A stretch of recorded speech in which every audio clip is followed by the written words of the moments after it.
Yo, yo, yo, yo. It's your boy Miles Cunningham and Rashidi Lucario. Oh man, I should have fucking set up the banners before we started. hold on. There we go. We got the banners going. I'm with Rashidi Lucario from RKT Appraisals. The resident financial experts on the Lucario Motivation channel.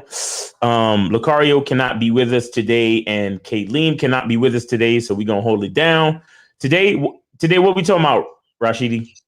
Talking about how to buy a house, and if you don't make that much money, how you can afford a house, and what's the difference between getting a single family house and a multi-family house. All right, so we're gonna be going through different ways to afford a house, man, because there's a lot of different creative ways to afford a house. A lot of people think they can't afford a house, but there's different ways to afford a house. This is America. You know what I mean?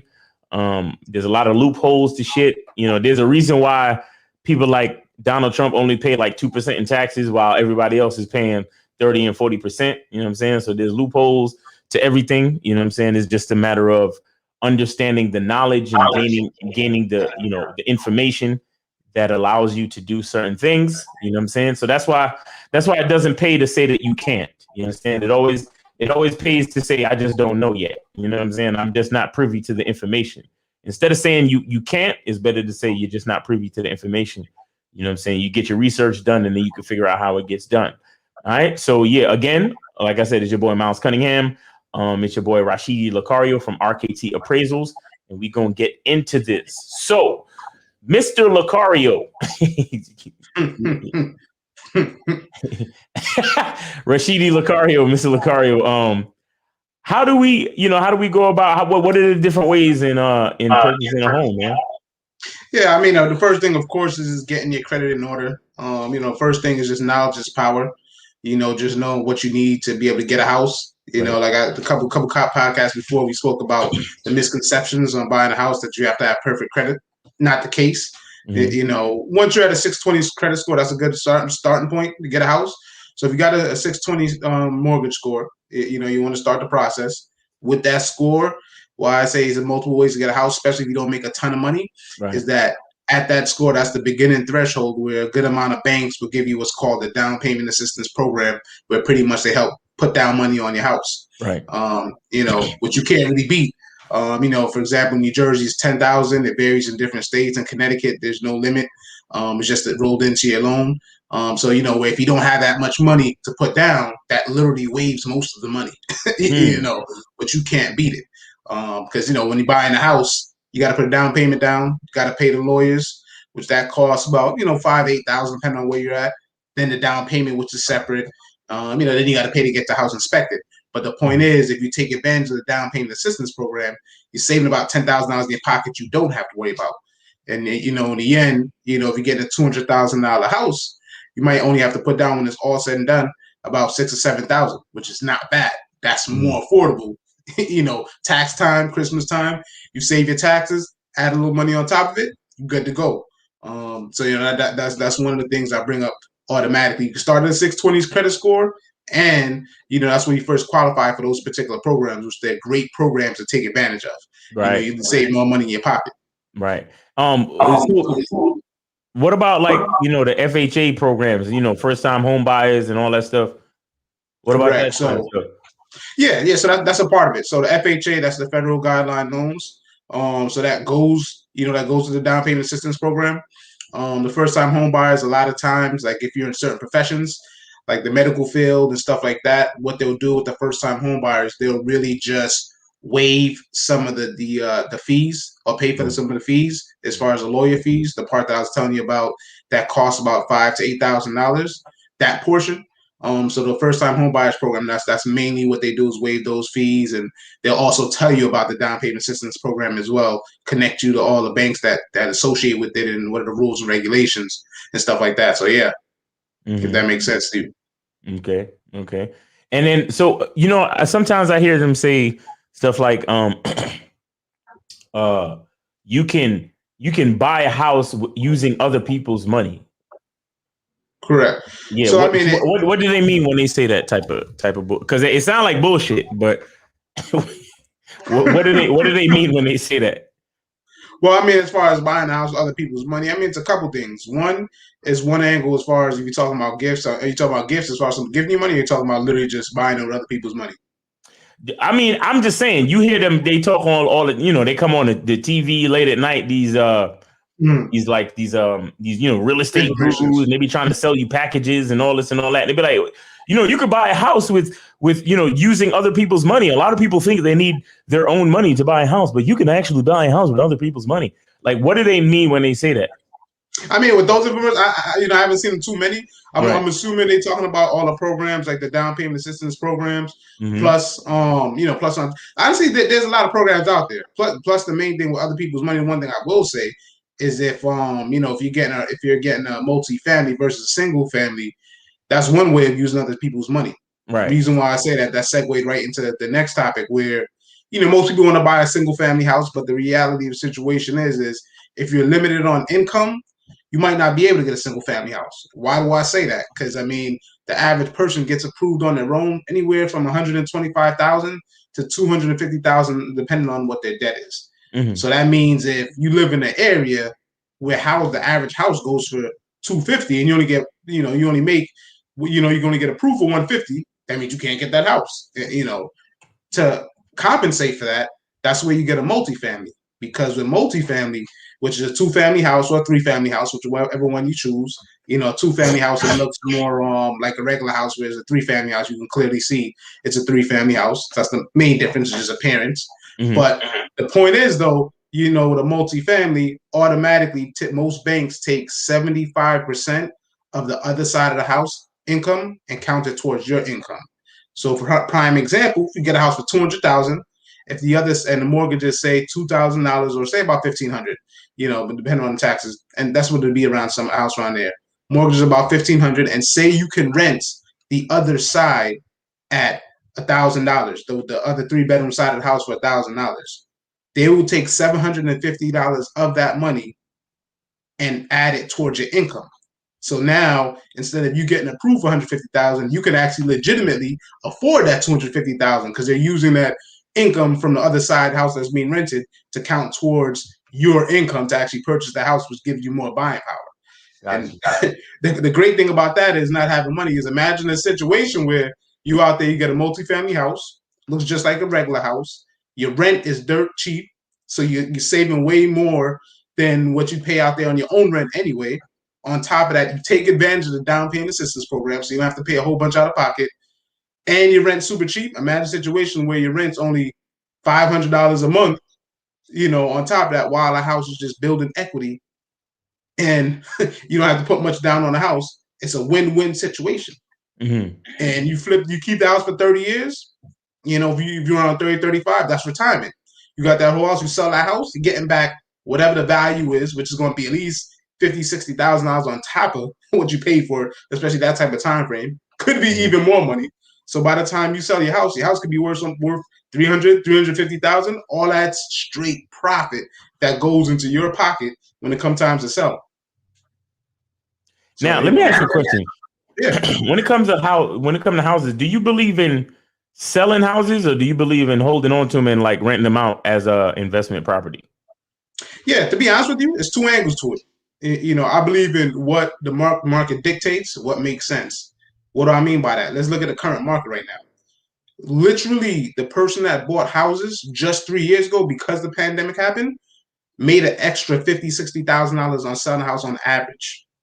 Literally, somebody that bought a house, perfect example, one of my relatives bought a house for, say it was $160K, sold it for $220.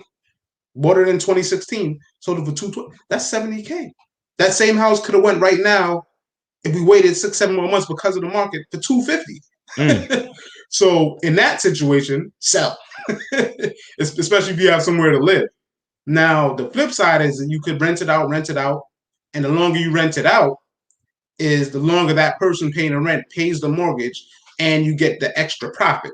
So going back to what I said earlier, if your mortgage is $2,000, and I mean, if your mortgage is $2,000 and say, you rent out a single family for $2,500 in a single family house, for this case, you get the extra $500 a month. The tenants is paying your mortgage. So say you wait 10 years to even sell a house. the house already paid off about 60, 70K in that time frame automatically without you paying any money on top of it. And while at the same time you made about $15,000-$20,000 extra in your pocket during that time as far as accumulation of value. So you can sit on a house. It's really about, at the end of the day, the longer you wait, the more value you get. If you take advantage of the market, if it happens to be hot at that time, you can make a lot of money real quick. So it really just depends on what you're doing. If you're a person that, you just want to rent out one property and let it sit, that's the master plan. But if you're a person like myself, I want to jump into 3-4 properties. This way I could pick and choose, keep 1 or 2 that sit for a while, and then flip 2 when the market says it's ready to flip and make a whole bunch of money. But it depends on the person, on what they're trying to do. Right. Shout out to True Savage. He put in 661. I don't know if that's like some type of code for some type of house program, or if he's just putting in his area code. I have no idea. But shout out to him for chilling in the chat with us. Another thing, have you ever heard of NACA? Yes. Yeah. So could you talk about that real quick? Yeah, NACA is a great program. NACA program is started because of the whole market, as far as people getting to take advantage of, especially like 20-30 years ago, when people are overpaying for houses and couldn't afford these mortgages, but banks were just pretty much jerking people. So that's how NACA was developed. Essentially, it doesn't use the normal banking system and credit system. So it's not based on credit. They pull your credit just to know where you stand, but they don't base the loan on your credit. So using NACA is actually the best way to buy a house because they do it the right way. What they make you do is they make sure before you can purchase a house, you have at least about 3 months or so in advance money, just in case you run into rainy days. They make sure that you can afford your house. What I mean by that, if you're paying $1,500 a month, they will not allow you to get a house more than a mortgage that's $1,500 a month. They're going to make sure you can actually afford what you're doing and you're not, overreaching. Right. And if you do want a house that costs more than the normal mortgage, which is fine because sometimes we want something nicer, then what they do is they make you show typically about 3 to 6 months that extra income. If you can show that you can save that extra income and do that, they'll go ahead and allow you to go ahead and purchase the house. And what they'll do is they'll make you sit down, take a whole bunch of classes, tell you about repairs, everything else like that. The great thing about NACA too is they get you a real low interest rate. Can't beat it. Again, it's not based on credit. It's based on what you can afford and you showing you can pay your bills. What I mean by that, this is the catch. They're very strict. You can't have any overdrafts or late payments on nothing for a minimum of a year to qualify for the program. Wow. Really 2 years, but for a year. So it's one of those things where you got to be having it together when you're trying to jump on them. And they'll tell you before you sign up with them, but pretty much there can't be no mistakes for a year because they're not basing it on credit anymore. They're solely basing it on you doing the right person as an individual. So that's why it's a great program, but it's one of those things where you can't willy-nilly it. You can't half-ass it. It's something where you definitely got to be taking it serious. If you're one of these people where it's like, oh, yeah, I just want to jump in. I heard about it. It's great. No, you got to be laser focused. You can't make it. You got to be real. Because I went to a NACA meeting because a friend told me about it, and I went to go check it out. You know what they told you? They told me, if you do actually buy a house with NACA, meaning do you actually join the program and stuff, you have to actually, for I think 3 out of the next 5 years or some shit, you got to volunteer to be a part of the staff at the meetings. Correct. Yeah, so. Yeah, go ahead. Yeah, no, correct. So it's always a catch of everything. I mean, it's not a bad thing because what it does is it makes you give back to the community because they're actually giving back to the community. So that's why it is a good program. They do definitely make you do stuff like that. And honestly, it's a real process. Like you really take classes like you're going to college. Like they have you sit in seminars, take classes, but they're good. They teach you how to maintain a house, what it takes to maintain a house. I mean, from the tools, from lawnmowers because it's a lot to go into maintaining a house. So it's definitely something where the regular route nobody tells you about, but NACA actually tell you all that information because people get ahead of themselves and jump in the house and it's like, wait a minute, if you don't know nothing about insurance or this breaks, how you gonna fix for it? That's how you end up in situations where you get foreclosed on or you just don't have the money to order the resources on what you should be preparing yourself with in terms of insurance and stuff like that to protect your assets. I just want to explain a little bit about NACA just a little bit. Here's the link. Y'all could go to the website. So basically, it is the Neighborhood Assistance Corporation of America. So if you go to the website right now, it says begin your path to home ownership and blah blah blah. It's a very involved program. You know, they help you out. They teach you a lot of stuff. You know, dealing with the maintenance of you know, your house and all that type of shit. You know what I'm saying? So get on that. Now, this is other thing that another friend of mine hollered at me about. It is called Community Financial Assistance Grant. You have you heard? It's the CFA. Have you heard of that? Yeah, I have heard of it. You know, I haven't used it personally. You know, as far as I don't have too much great experience in that particular program. Right. But from what I hear, it is actually a good program where it's kind of similar to NACA, where they prepare you the right way on how to get a house, Right. And have you get like great interest rates and stuff like that. The details of that particular program, I'm not too familiar with, but I have. Me neither. Me neither. But it seems like they get money from not money, but it seems like there's incentive for people who've been through it to recruit other people or to at least spread the word about it. Because I'm getting a lot of people, like people that I know on YouTube, you know, hit me up about the shit. And I'm like, hey, what, you know, I don't know about that. I don't know what that is. You know what I'm saying? But they be trying to tell you about it. You know, like a friend of mine, they said that they got like $20,000 in grants to buy their house and all of this type of shit. Mm-hmm. You know what I'm saying? So, I mean, some of these things, if you qualify for them, you know, it might make sense for you. So, you know, you need to, I'm trying to find a website for it, but it's not popping up. This was just something that a person that I know, catalog of federal domestic assistance. Nah, I'm not getting anything on this. But it's different programs out there for you to get grants for you to help with home ownership. But what I want to talk about also is, you know, owning a home may not be for everybody though. Correct. You understand? Because like like Rashidi was saying, and somebody in the chat was asking if you're Lucario's brother. What's your relation to Lucario? Just so we can clear that up for the viewers. Yes. Lucario, he is related to me. Okay. You know, yeah. Is he your brother? You asked if he's your brother. Oh no, he's my cousin. Cousin. Okay, so y'all cousin. Okay, cool. Mm-hmm. You know, just for the people who are wondering. But anyway, other than that, so owning a house, I've owned houses before, and there's a lot of maintenance that goes into home ownership. You know what I'm saying? Like, you know, after a certain amount of time, you know, things start to look a certain way. You know, there's wear and tear on the carpet.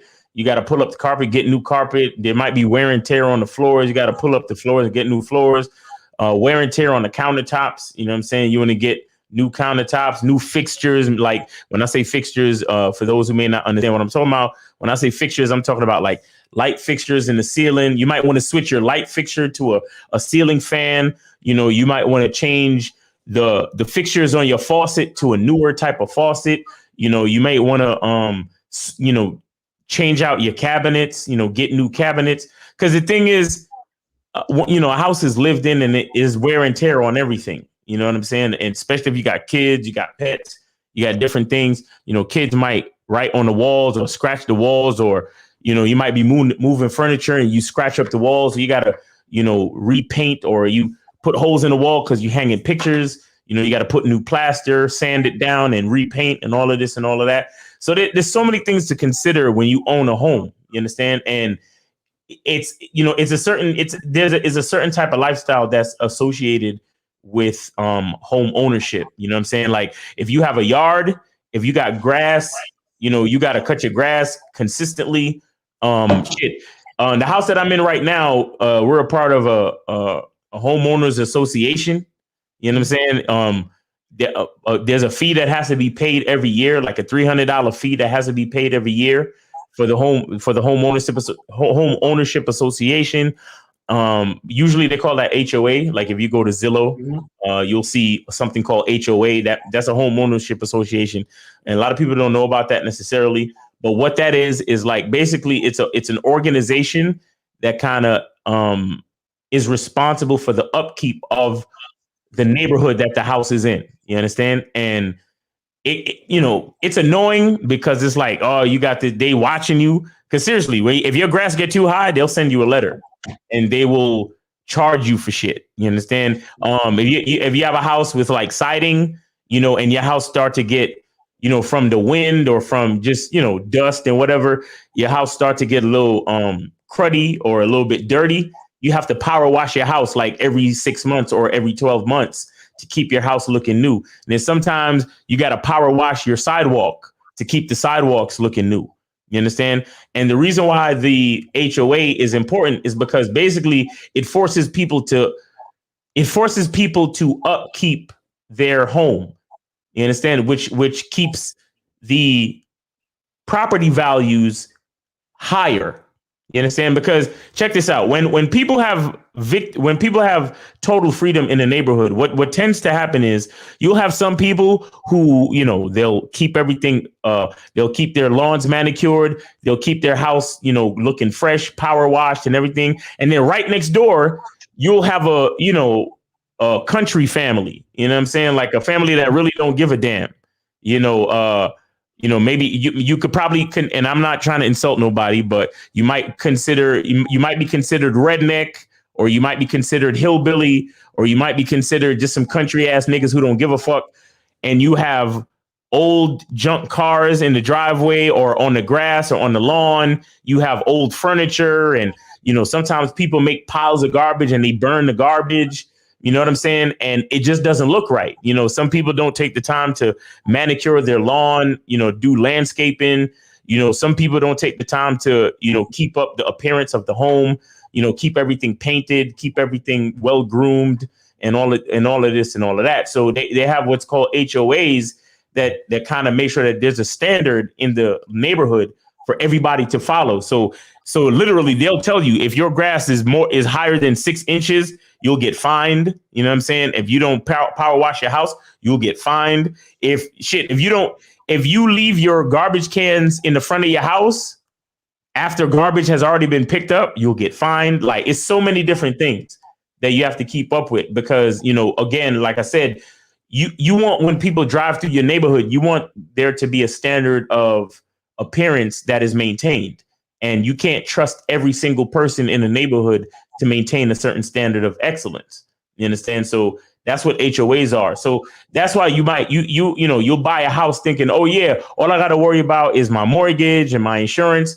But then it's like, okay, now I have HOA fees, you know what I'm saying? And then I have taxes and insurance and all this other shit. So, it's annoying, but it actually helps you in the long run. You understand? Because it keeps your neighborhood looking good. But with all that being said, like, what's your opinion, when it comes to like a person who is interested in home ownership as opposed to a person who's interested in, renting? Like, maybe they just want to live in a nice condo, high rise or whatever. Like, what's your opinion on those type of things? Yeah, and I think you actually hit the nail on everything you just said, because that segues right into your question that you just said. Right. So the difference between a person that wants to own a home and get a condo association or live in a duplex condo association, that's the difference right there. So owning a normal home, like you said, everything is on you. Owning a home, you walk into a residential neighborhood where it's all houses. That means that individual, like you said, has the power to do everything you just said. Where you might have that neighbor that don't clean up their grass, that drop garbage over the floor, don't maintain their household. That brings the value of the neighborhood down, causing you to lose money. That's why when realtors show you a house and things like that, your neighbors watch who's moving to the house. The person selling the house is careful who they sell to the house. They know if they sell to it's okay to sell to a first time home buyer, but if you could tell that person is going to be, and not to judge a book by a cover, but if you can tell, if you sense, should I say, that person is not going to keep it upkeep, they might not sell you the house. Right. And that's where little things where you might not know that's happening, because just like you said, it's up to that individual to keep the upkeep. So if you just like, oh yeah, I just got a house, yeah, good, and you're not maintaining the house, no, you literally costing people money, the neighborhood money, costing yourself money and the neighborhood money. But to go to your point, to a person that doesn't want to worry about, owning a house, exactly what you just said, getting a condo or a duplex association. What's that? The condo association is a souped up apartment, but you still own it. You still pay on it like a mortgage. and you still end up owning it. And like you said, they have HOA fees. The good thing about what you said is, to clean it up a little bit more, is a lot of those condo associations, just like an apartment, a lot of them do all the work for you, and you just do the bare minimum. What it is, though, the ones that do all of the work for you, the fees are a little bit higher. But the great thing is you're still getting money back on your return. So it's just like owning a home. At the end of the day, they maintain everything. They shovel the snow in the winter. If you live in the Northeast, they shovel the snow. They mow the lawn. They feed the grass. Everything looks cookie cutter. They maintain the whole thing. You don't got to worry about real home ownership in terms of maintenance, maintaining the house. They pay for it. It costs for that. But the good thing about that too is that you still get a rate of return. Only catch is that, one, because everybody in that complex pays for anything. So anytime something happens, a roof goes, you don't pay for it individually. Everybody pays for it. So it's a group effort. You know what I mean? Kind of like a group home type thing. But it's good though. You can't really knock it. Only catch is that you don't control when you're selling a house how much you could sell it for above asking.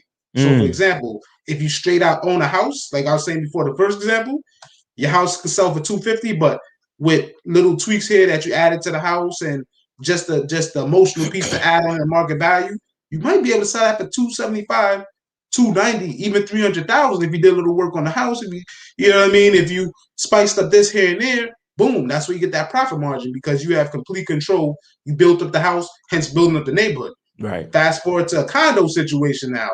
If the condo go for $250, you're not getting more than $257 for it. Why? Because it's controlled by the whole condo association. That's their catch. Right. Like, you know what I mean? They're saying they're controlling the whole thing as far as maintaining the property. So they control the value of the property itself. So you have less control on the amount of profit that you can make. And that's not a bad thing, because at the end of the day, it's better than paying rent. Because let's be real here. You pay rent $1,000, you get zero back. You pay rent.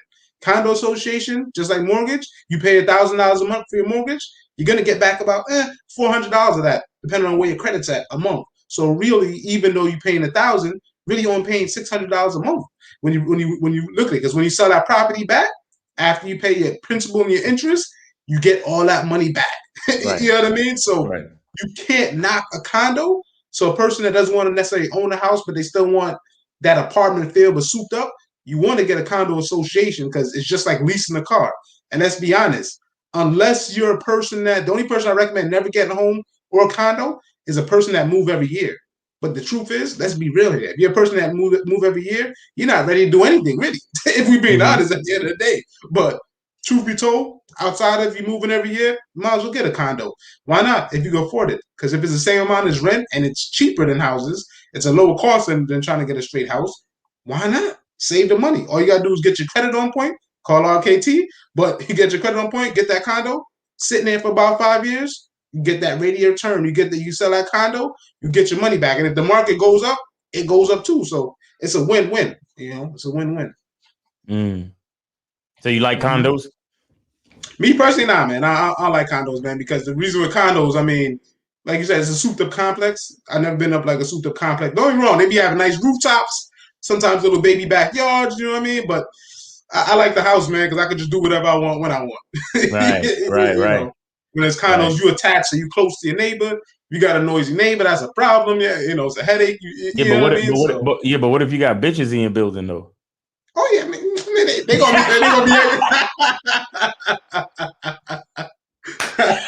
be.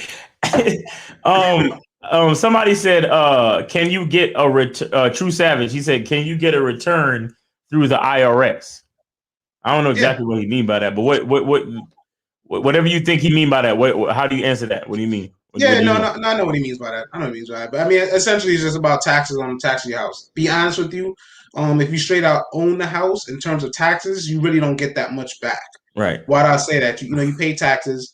How you try to recoup some of those funds is based off everything you put into the house. You could write certain stuff off as a tax write-off, and you get some money back. So you get some back, but I'm not going to oversell it. You know what I mean? Like, you're not going to get a whole ton load of money back.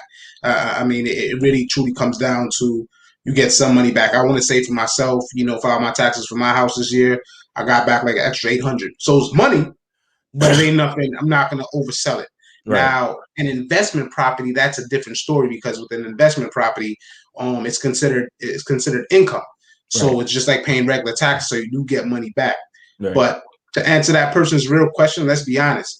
Taxes is only money that you pay the government back. It's just a mental game. It's just money that you pay taxes on, and you get back some of your money because they overcharged you for just having a property anyway. So taxes is not a real thing. It's just an illusion.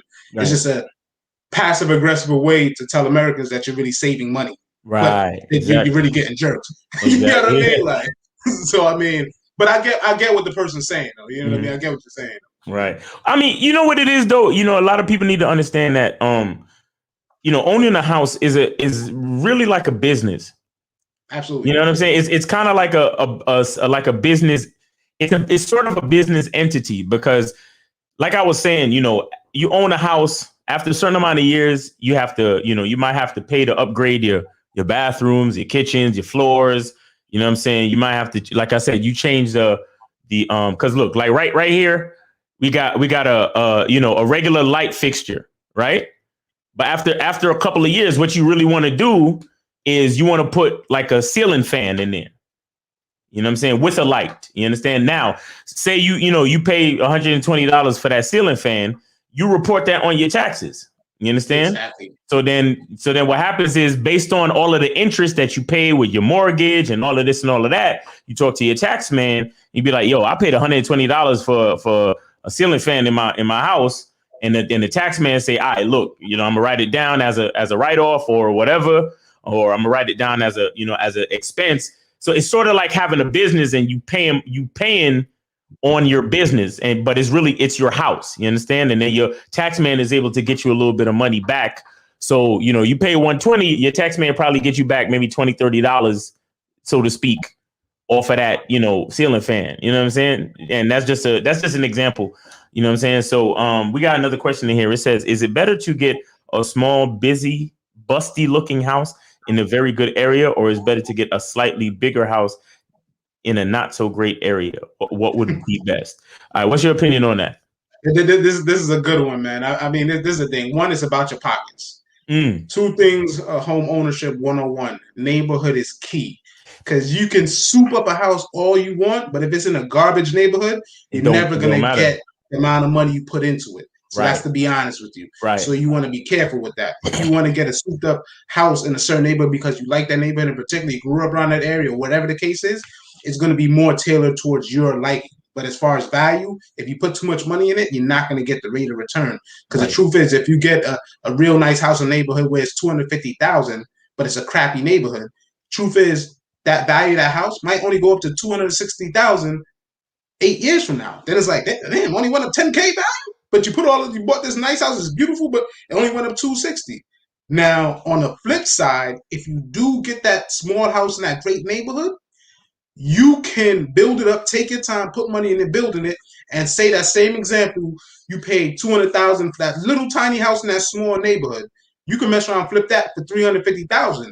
It might have took you $50,000, $60,000 though over a course of 5-10 years. Right. But you got an extra $70,000, $80,000 of profit on top of it.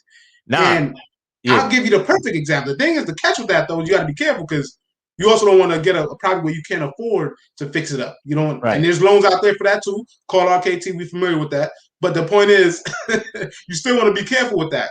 I'll give you the perfect example. You know, I'm in New Jersey, and it was a house right when the pandemic hit last year. This house was cookie cutter, man. This house was 1,200 square feet, man, so it was small, but the design was flawless. Neighborhood looked like right out of a magazine. House looked right out of a magazine. The people inside of it designed it real nice. It was a big backyard, but small house, but was about to take it. So looked at the house, loved it, fell in love with it. These people bought the house for $180,000 in 2012. Guess how much they were selling for? I'm gonna let you take a real guess, Miles. Like 400? No, it wasn't that much. Because I know Jersey's crazy. Crazy. That's why I said 300 though. 300 though. Nice. What? You see how much profit they had. Wait, so you said they bought it for $150? Yeah. Or $180? $180. $180, and they got 300 out of it.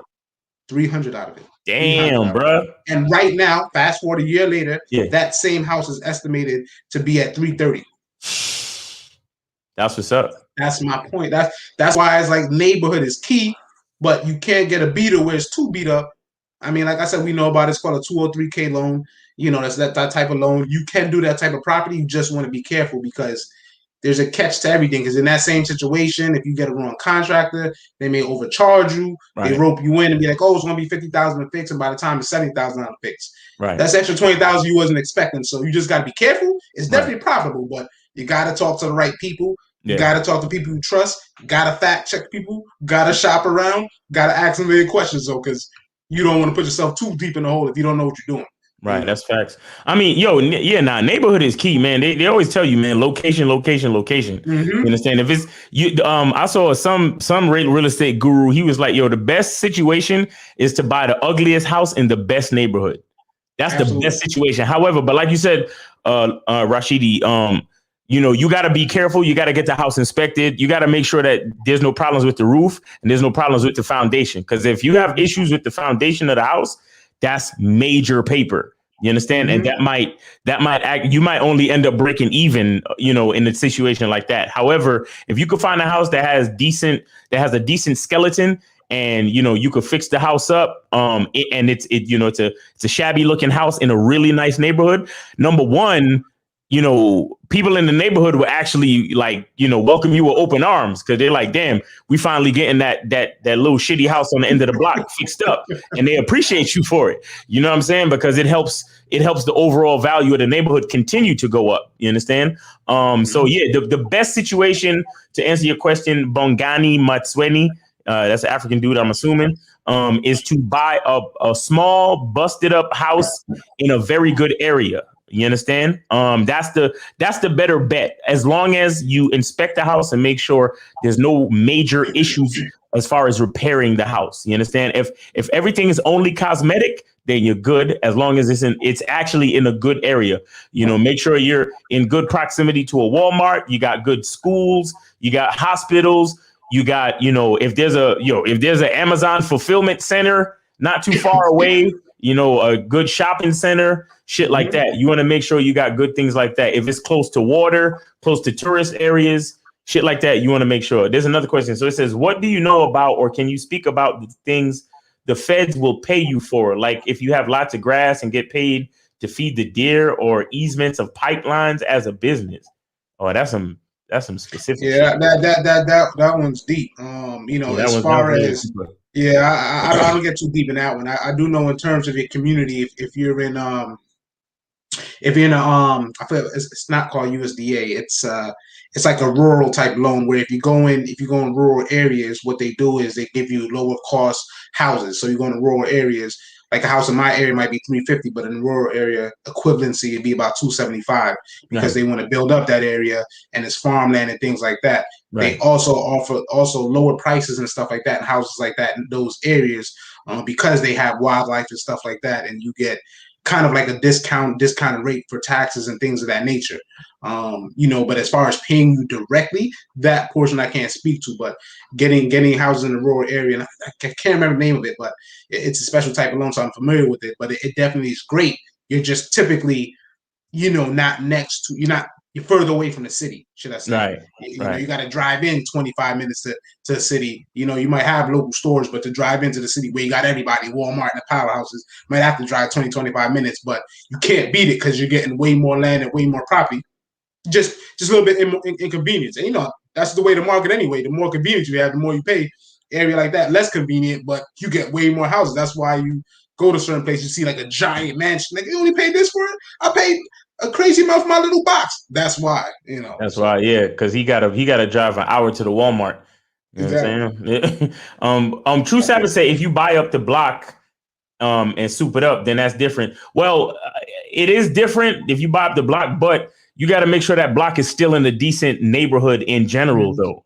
Because if you got the only lit block in a shitty neighborhood, you still fucked. So take it easy with that. You know what I'm saying? Because I went to Cleveland the other day just to look around because somebody was talking about that real estate is super cheap out there and you can rent out houses, like low income houses, and make money. And I went out there, bro, and I was looking around and it was a few opportunities, but it felt like some slum shit though. You know what I'm saying? Like, because I know they say if you're doing business, then keep it business and don't get your emotions in it. But I'm like, bro, I don't want to buy any place I would not live in. Me personally, because I feel like if I own property and push come to shove, then I might have to move into one of the properties that I own. Yeah. And I want the places that I own to be at least decent enough for me to live in myself. And some of the places I was seeing, my nigga, like I was like, nah, because I wouldn't live here. You understand? It's funny you bring that up. I mean, that's a controversial topic because the reality of the situation, and I'll tell you the truth, I'll tell you a real life story. I know we don't got too much time, but I'll tell you a real life story that literally just happened. Long story, had a scenario where, a house had asbestos in the pipe. So if the pipe were to burst, asbestos would disperse in the house. Wow. And it's a multifamily house. And essentially what happens in those situations, because like you just said, because the people a lot of times who get multifamily, they know about this world, they're investors or people that just have really great credit and learn how to flip properties. So because they don't care about the property as much or the people that live in there. So therefore you have those problems and have rundown neighborhoods, like you said. And it's funny you bring that topic up because the fact that that was in the house and it was never discovered and people lived there their whole life, like not knowing that the pipe burst, like they could literally die, like hit you over time and kill you and cause cancer and all the stuff, goes to show you, and it goes to your point, the way it shows that you got character, Miles, to be honest with you. You know what I mean? Because it's the truth, because you can go in there, you can buy one of those properties and flip it and make money. But like you said, if you don't see yourself living there, why would you do it? And you don't want to take advantage of people, because let's be honest, a lot of times, most of our people, we do get taken advantage of. You know what I mean? Like we're the ones in that situation where we don't know any better than X, Y, Z. So that's a good topic. But I mean, even like you said with the super property, like you said, it depends on neighborhood. It could be one good block. It's still about the overall neighborhood and overall zip code, because it is by zip code down to the T. Right. So there's a scenario where that person talking about the souped up block, if that zip code happens to be in a souped up block, you work out, but you got to do that research. That's the part you got to do with research. Yep, and I mean, a quick example of that, the town I live in, it's 50-50. So the town I live in, the school system's not that great, but it's a very expensive town. They're very nice houses, but it's not filtered into the school system. But literally, like I said, I crossed the street half a block away. I'm right across from one of the richest towns in Jersey. Literally half a block. I'm in the middle of my block. I walk down the block, cross the street, go across the light, and houses double in value, despite my house being crazy cost high as hell as I paid my house, but the house was literally double. Wow. So it's all contingent upon zip codes and down to the T and just doing your research. And that's the major factor people forget to do. Do your research. Always check the schooling system. The schooling system is going to tell you automatically how good that neighborhood is. Facts. If you see D's and 4s out of 10, don't do it unless you want to send your kid to private school. Right. But does that make sense? Because, your house costs $200,000 less, but then you got to send your kid to private school for $10,000, $15,000 a year. And what if you have 3-4 kids? Now you got to send all them kids to private school. So how much did you really save? $40,000? You know what I mean? And if the neighborhood is not as great as whatever, people got to think about these things, and that's just the reality of the situation. Nah, it's facts. That's definitely fact. I remember when I was first on my real estate and home ownership journey, I was looking at investment properties, and that was one thing that I learned about doing my research. They said the school system was like the most important thing. If you could find places that have good schools, because let me tell you something, corporations and commercial property developers, they do the same shit. They build around good schools. You understand? So because usually when you have a you have to understand the importance of schools. Schools literally tailor the quality of the next generation and the generation after that, and so on and so on and so forth. You understand what I'm saying? So the generation of the majority of because you have some people that, of course, are going to move to other neighborhoods and other states, but the majority of kids in that neighborhood represent the parents in that neighborhood. You understand? So the better quality kid means a better quality parent. The better quality parent means they spending a certain amount of money. The parents are spending a certain amount of money. That means they're in a certain tax bracket. If they're in a certain tax bracket, you'll see that instead of a Walmart popping up in that area, they'll pop up with a fucking Target. You understand what I'm saying? Instead of a Food Lion, they'll put a Whole Foods. Do you understand? So they literally look at the schools, and as the school they ensure the quality of the schools. Then you have the Whole Foods, you have the Targets, and then all of these companies literally lift the value of the neighborhoods up and up and up. You understand? Because wherever money's at, poor people can't be. Period. You understand what I'm saying? And so the quality of these neighborhoods continue to go up and up and up. So the school system is one of the most important things. Like, if anybody's listening to this and you thinking about doing investment, property investments, or you trying to buy a house yourself and you just trying to have a decent quality of living and so on and so forth, check on the schools, especially like the elementary schools. You understand? Especially the elementary schools. Because like I said, it's all about every next generation. Because if you basing it on, like, say you trying to base it on a hospital, it only depends on the people that get sick. Mm-hmm. That's all it depends on. And if you in a healthy ass neighborhood and nobody's getting sick, then the hospital not making no money. So there's no reason to even base your decision making on the hospital. You want to base your decision on the school, because the school brings the kids in every day to learn whatever they need to learn to become productive citizens of society. And then they get the very next generation, every next year, they're pulling them in and kicking them out, and pulling them in and kicking them out. So if you find a area that has a really good elementary school, with good grades, good, like textbooks and school supplies, and they got the top of everything, and they have the best teachers, and the principal is, very well accredited and all of that shit. That's the type of school that you want to, invest in if you can afford it. You understand what I'm saying? And then if they have a good elementary, and then junior high, and then high school, that's the best type of area to invest in. Because trust me, if there's not a high quality shopping center there now, in 5 to 10 years, there will be. You understand? I literally seen this shit with my own two eyes. You understand? When I was doing my research and doing my real estate journey. So it's a very important thing. And then of course, if we talking about real estate, what do you have to say about like this whole Airbnb wave that's going on? How do you feel about that? I'll be quite honest with you. Airbnb is a moneymaker. There's no doubt about it. Mm-hmm. All it is with the Airbnb, you got to be careful, because it's another investment. With investment comes risk. Right. It's money in Airbnb, no doubt about it. Mm-hmm. But you have to, screen people properly. Right. Have correct security deposits. Have cameras in the houses. People damage your stuff. Uh-huh. And this is the kicker where people get crazy with it. If someone lives in your house past 28, 29 days, they're legally considered a tenant once it goes into 30 days. So now you might have to evict people. So Airbnbs are perfect, but people damage a property like a hotel. You know what I mean? That's why, like I said, you got to make sure you're in the right security deposit, making sure you're putting the right rules and regulations in, making sure that you got cameras that you can watch certain things and make sure certain traffic. So it's Airbnb is like a normal person opportunity to run a hotel.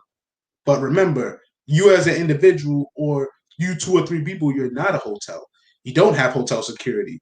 You don't have contacts with the city and things like that to have the cops come out fast. So if you're going to do an Airbnb, you can make that money like a hotel, but you better be on point. Like I said, watch your tenants, make sure you get the right security deposit, make sure you know who you're renting Airbnb. By what I mean by that, make sure you only target certain markets you're comfortable with. Right. Try to understand why they want to rent the Airbnb, all those stuff. Right. So it's a lot of legwork and all that. Yeah, man. Well, again, guys, we here. We talked about real estate. We talked about the fact that there's a lot of different ways to afford a house. As long as you got your credit. What was the minimum credit score for being able to buy a house comfortably? 620 is where you want to start considering it. 620 is where you want higher. but 620 is equivalent to what a person has like a 670 pre-pandemic. That's why it's great to buy a house, not because of the interest rates. Right. There's other stuff out there, but yeah. Right. Mm-hmm. Okay. And then and we had a show, like a couple of shows before, where we talked about different ways to increase your credit. Becoming a registered user on somebody else's credit line, or doing different things to increase your credit. Make sure you stay up on your bills. Don't have any missed payments, things like that. So get your credit score up, and then have a little bit of money saved for that down payment, and for whatever else you need. They got first time homeowners, situations in Fannie Mae, and do they do Fannie Mae anymore? No, Fannie Mae does still do stuff, but they do got first time home programs. Yeah, and all that different shit. So there's different ways to afford a house. Remember, a house is an investment. It also could be considered something that's a separate entity, such as it's sort of like a business. Because when you make improvements to your house, you can get tax write-offs on it, and get a little bit of money back through taxes, things like that. All right, so it all depends on what you're trying to do, but you also have to make sure you know what you're doing and know who you are, because owning a house is not for everybody. You understand? Some people you may be better off renting, or you may be better off trying to do the whole condo thing. You know what I'm saying? Or maybe buying a townhome where everything is already taken care of as far as maintenance and mowing the lawns and the landscaping and all that, mess, because when you own a house, everything is on you. You understand? You gotta either mow the lawn yourself or pay a landscaper to do it. You got to maintain shit. Sometimes you may have inclement weather. There's a hailstorm, busting holes in the window and the roof and all this different shit. You got to take care of all that shit. You understand? So be careful in making the decisions, but good luck with everything. Appreciate you guys. Is there anything else you want to say, Rashidi, before we go? Yeah, I want to wrap it up by saying, one, contact RKT Appraisals. We have a free 30-minute consultation where we go over everything we just talked about. We're experts in the game with all those scenarios, with the down payment assistance programs to get your credit to where you want to be, the whole shebang. We're definitely affordable. And like I said, we give you a free consultation for half an hour to go over everybody's situation. We've seen it all. We've done it all. We've been through it all. We're going through it. So we know almost everything. So definitely contact us. Definitely check out the website. You see at the bottom, call the number 973-420-5028. Also look me up on Facebook, Rashidi Locario on Facebook. You'll see we do segments, Credit Tip Tuesdays, all kinds of great free advice. If you're still nervous about calling us and setting us up, that'll lure you in. So yeah, definitely call us. Thanks. Appreciate the time, Miles. Yes, sir. Yes, sir. All right. So remember, guys, as always, the truth is inside you. Really appreciate you. Thanks for checking us out. Thanks for being with us. Shout out True Savage. Sakina Iman is on there today. Shout out to her. Ad Izzle. We got True Savage again. We got Bongani Motsweni. We got Rohan J, and yeah, that's about it. So appreciate y'all for watching. Remember to get at RKT Appraisals. They have a free, what you said, 60-minute or 30-minute consultation? 30-minute consultation, yep. Yeah, a free 30-minute consultation. If you just want to chop it up, see where you at financially, see what your next move could be. They got annuities, they have money market accounts, they have appraisals, they have real estate information, credit information, anything you're trying to do as far as finances, these guys got you. And the bad boys of the dating game, Lucario and myself, would not put you on to anybody that's on some bullshit. You understand? We do real shit out here. We make it happen. All right. So it's your boy, Miles Cunningham. Always remember, the truth is inside you. Take it easy. Peace.